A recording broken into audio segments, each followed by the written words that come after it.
আলু টমেটো বেগুন প্রেসার কুকারে সিটি দিয়ে যে এক অসাধারণ রেসিপি পাওয়া যায়, যেটা কিনা রুটির সঙ্গে খেতে লাগে দুর্দান্ত। তোমরা এই ভিডিওটা না দেখলে কিন্তু সেই রেসিপিটা মিস করবে। হ্যালো ভিউয়ার্স, আমি সুচেতা। আমার কুকিং শোতে তোমাদের সবাইকে স্বাগত। তাহলে চলো এবার ভিডিওটা শুরু করা যাক। এখানে আমি একটা বেগুন, একটা মাঝারি সাইজের আলু আর একটা টমেটো আগে থেকে ধুয়ে নিয়েছি।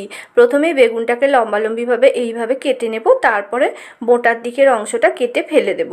তোমরা যে কোনো বেগুন দিয়ে এই রেসিপিটা ট্রাই করতে পারো। এবার আমি আলুটাকে পুরোপুরি কাটবো না, গায়ে একটু কাট লাগিয়ে দেব এইভাবে। যেহেতু নতুন আলু, সিদ্ধ হতেও খুব বেশি সময় লাগবে না, তাই আমি এইভাবে কাট দিয়ে দিলাম। সমস্ত জিনিসগুলোকে এবার আমি প্রেসার কুকারে নিয়ে নিচ্ছি। আর একদম সামান্য জল দিয়ে দেব, তবে লবণের ব্যবহার এখানে আমি করছি না। প্রেসার কুকারের ঢাকনি বন্ধ করে আমি লো ফ্লেমে এটাকে 2টো সিটি দিয়ে নেব। যেহেতু নতুন আলু, তাই সিদ্ধ হতেও খুব বেশি সময় লাগে না। তাই আমার প্রেসার কুকারটায় 2টো সিটিতেই কিন্তু সবজিগুলো খুব সুন্দরভাবে সিদ্ধ হয়ে যাবে। দেখো, কিছুক্ষণ পরে আমি প্রেসার কুকারটা নামিয়ে ঢাকনি খুলে দেখাচ্ছি। সবজিগুলো কিন্তু খুব সুন্দরভাবে সিদ্ধ হয়ে গেছে। এবার আমি সবজিগুলোকে জল ছেঁকে একটা প্লেটের মধ্যে তুলে নিচ্ছি। তবে জলটা ছেঁকে তুলবে, তাহলে পরবর্তী প্রসেসে কিন্তু সুবিধা হবে। সবজিগুলোকে তুলে নেওয়ার পর আমি আগে ঠান্ডা করে নেব, তারপর এই সবজিগুলোর গায়ের খোসাটা ছাড়িয়ে নেব। দেখো, ঠান্ডা হয়ে গেছে অনেকটাই, তবে হালকা গরম রয়েছে। যেহেতু শীতের সময় এইটুকু গরম সহ্য করে সবজির খোসা ছাড়াতে কোনো অসুবিধাই হয় না। তো আমি সব সবজিগুলোর গা থেকে সুন্দরভাবে খোসা ছাড়িয়ে নিচ্ছি। আর আলুর গাটা তো আমি আগে একটু চেঁচে নিয়েছিলাম, যাতে খোসাটা ছাড়ানো হয়ে যায়। তো এইভাবে গায়ে যে বেগুনের অল্প শাঁস রয়েছে, সেগুলো একটু চামচ দিয়ে এইভাবে আমি চেঁচে নিচ্ছি। এর আগেও আমি বেগুন দিয়ে নানা রকম রেসিপি তোমাদের সাথে শেয়ার করেছি। সেগুলো যদি দেখতে চাও, আই বাটনে ক্লিক করে দেখে নিতে পারো।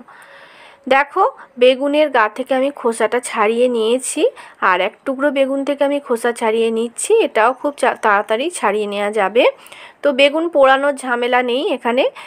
বেগুন পোড়ালে তার খোসা ছাড়াতে খুবই অসুবিধা হয়। এইভাবে সিদ্ধ করে নিলে কিন্তু খোসাটাও খুব চটজলদি ছাড়িয়ে নেওয়া যায়।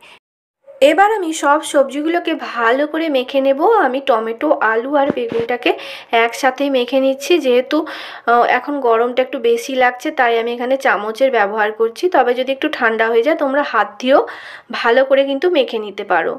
অল্প একটু গোটা গোটা হয়ে রয়েছে, তাদের কিন্তু খেতেই ভালোই লাগবে। এবার আমি কড়াই গরম করতে দিয়ে দিয়েছি। কড়াইতে সর্ষের তেল দিলাম। এখানে পেঁয়াজ কুচি, কাঁচা লঙ্কা কুচি, আদা কুচি আর রসুন কুচি নিয়েছি। সর্ষের তেলটা ভালো মতো গরম করে এই কোঁচানো সবজিগুলো দিয়ে দিলাম। আর এখানে তেলের ব্যবহারটা একটু বেশি হবে। সবজিগুলোকে আমি একটু বেশ লাল লাল করে ভেজে নেব, তাতে কিন্তু খেতে ভালো লাগবে। সবজিগুলো লাল লাল করে ভাজা হয়ে গেছে। এবার এর মধ্যে আমি যে আলু, বেগুন আর টমেটো সিদ্ধটা মেখে রেখেছিলাম, সেটা দিয়ে দিচ্ছি। এইভাবে ভর্তা বানালে কিন্তু গরম গরম রুটির সঙ্গে খেতে লাগবে দুর্দান্ত। এবার সিদ্ধ সবজিগুলোকে ভাজা মশলার সাথে আমি ভালো করে মিশিয়ে নিচ্ছি। আর এরপরে আমি কয়েকটা গুঁড়ো মশলা অ্যাড করব। যেমন দিয়ে দিচ্ছি জিরে গুঁড়ো, ধনে গুঁড়ো, লঙ্কার গুঁড়ো, এটা ঝাল লঙ্কার গুঁড়ো, হলুদের গুঁড়ো, আর স্বাদ অনুসারে লবণ। সবজি সিদ্ধর সময় আমি লবণ দিইনি। আর একদম সামান্য চিনি দিয়ে দিলাম।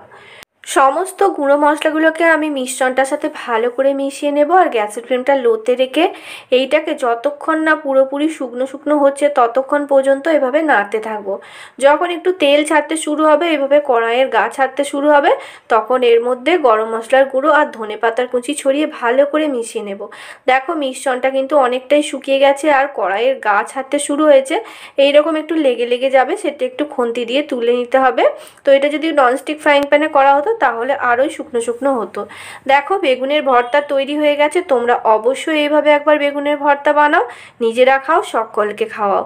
কেমন লাগলো তোমাদের মতামত কিন্তু কমেন্ট করে জানাতে ভুলবে না। তাহলে আজ এই পর্যন্ত রইল। নমস্কার।